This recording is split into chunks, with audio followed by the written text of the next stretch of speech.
Hi everyone, I'm Ming from MLAstro, and today I'm back with a new video.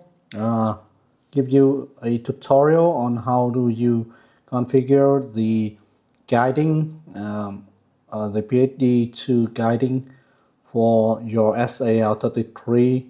That is actually a universal guide. Every other kind of harmonic mounts out there can use this guide also, right? Not just the SAL-33, since they are essentially made the same with the same weakness, and it had to have the same kind of attention put to the detail. Okay, so I'm having here a ZWO-SI camera, the 183 monochrome camera used as the guider, and I have a Takahashi TOA 130 NFB version. The whole setup weighing about 14 kilograms. So and I'm running it without the the counterweight, so it's really close to the limits of the mounts, right? First thing first, make sure that you are having the camera mode set at 16 bits if your camera supported. Okay, you connect to the telescope via SCOM, right? We have the COM3 and everything is connected here, right? Okay. Secondly, we don't need these, right? Just click connect and wait for the mount to connect, right? So first thing first, we do a refresh and make sure that you have the exposure time set at 1 second. Okay, so the mount, these harmonic mounts, they have, they prefer more aggressive guiding than the worm gear mount that you may be used to, right?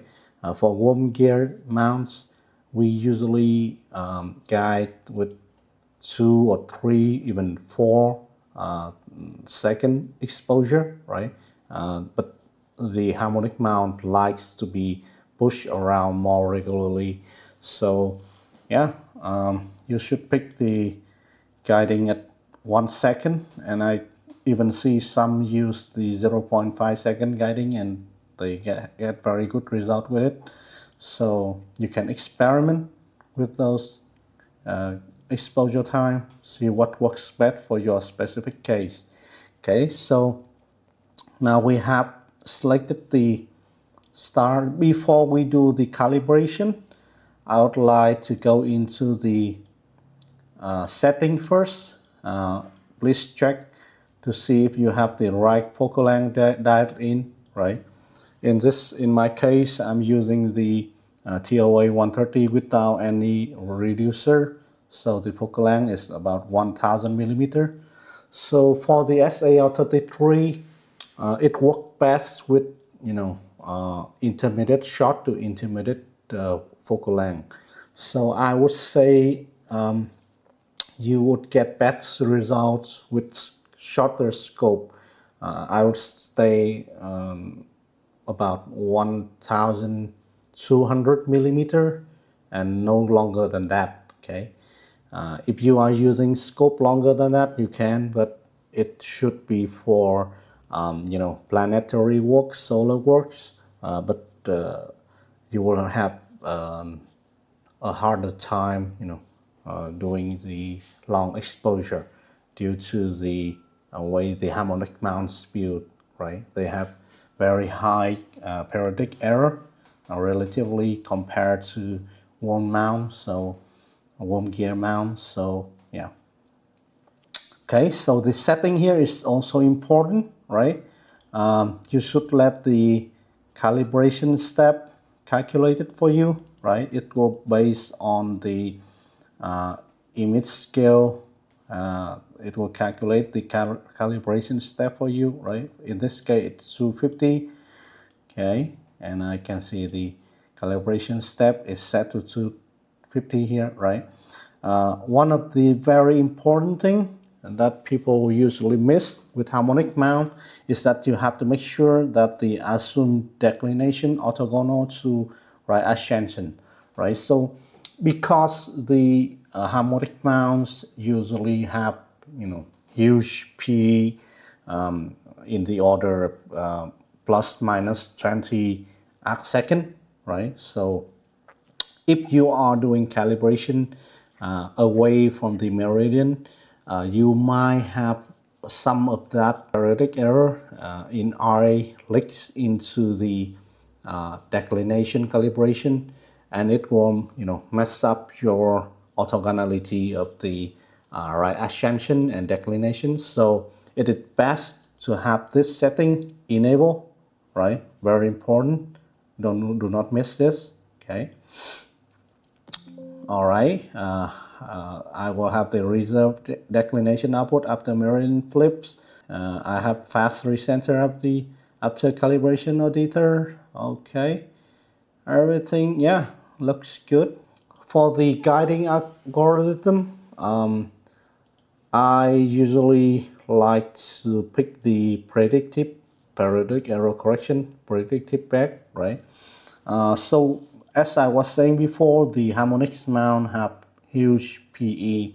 Predictive pack, it's use the cycle, the nearest cycle of the mounts, and it calculate a periodic error curve and then try to compensate that with a pseudo periodic error correction, right? So this will help you to find some of that big periodic error and give you, smoother and better guiding, right?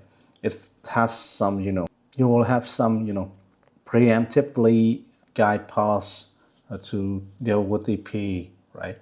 So this is, you can also use hysteresis, but I recommend predictive pack, right? You will have to wait for the mount to complete at least 1 or 2 cycle to see the predictive pack at work. It will make your RMS guided RMS a little bit lower. Okay, so for the SAL-33, I set the period length to 430 seconds, and this is very important. Make sure that the auto adjust period is off. Okay, I set the retain model after period is 0, right? So it forces the calibration every time you restart the guiding. Okay.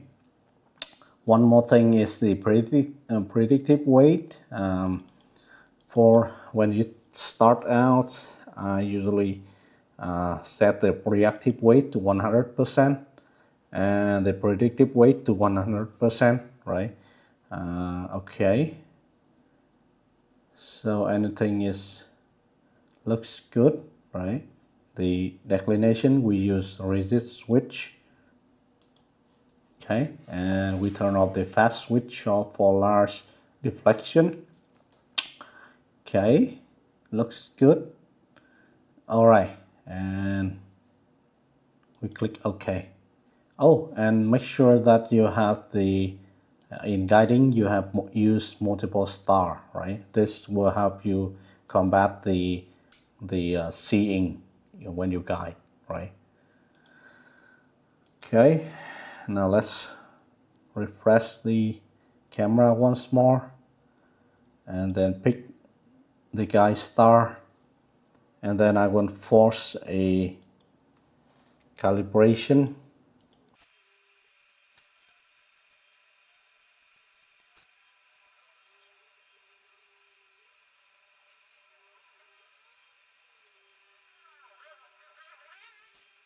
Okay, so we have the guiding calibration done here, right?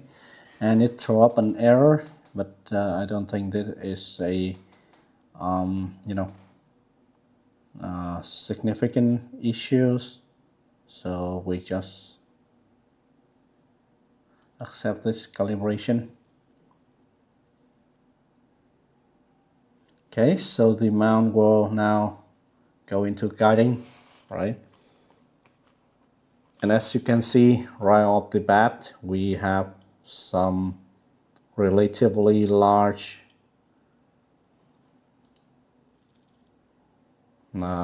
periodic error here, right? The mount is trying to correct for that.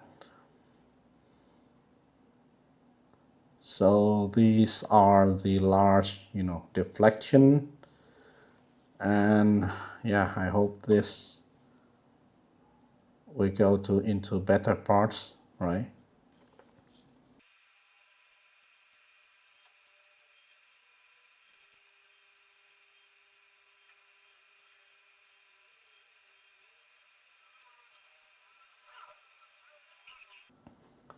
Okay, so yeah, we have the guiding running for a while now, and let it run, and we will do opening of the guide log and see how the mount's doing. Okay, so I got a guide session earlier, right? This when the wind is not as, not as strong earlier in the evening, and the wind is not as strong, right? We have the total RMS is averaging about 0.56 arc second, which is, pretty decent, right? Let's analyze the right assertions. You can see that the harmonic periodic is pretty well controlled. We can see that the peak to peak is about 7.5, and here is about 7.5, about 15 to, under 20 arc second, which is, kind of decent, right? So yeah.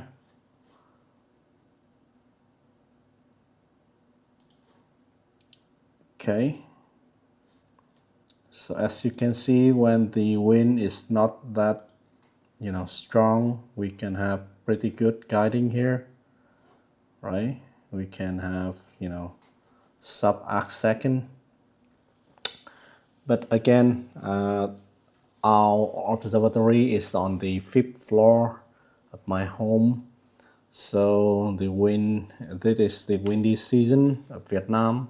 It is the monsoon season, so there are substantial wind, and it affects the guiding heavily. The harmonics mounts, with its, reduced weight, usually very prone uh, to guiding, to windy condition, because it has less, moment of inertia. So if you want to fight the wind, you should, weight down the tripod using weights to, give it a better chance at fighting the wind. Okay, so yeah, that's about it. You can see the setting is working pretty well, right? The guiding RMS is hovering at about 0.6 arc second, somewhere around that, right? And I think it's a pretty decent number. If you put the counterweight on, you might lower it a little bit, right? And yeah, looks pretty good to me. Okay, so that's it. That is how you configure the PHD2 guiding for the SAL-33. You can apply this to other kind of harmonics mount as well. Okay, thank you for watching, and I will see you next time in another tutorial video. Bye bye, and thanks for watching.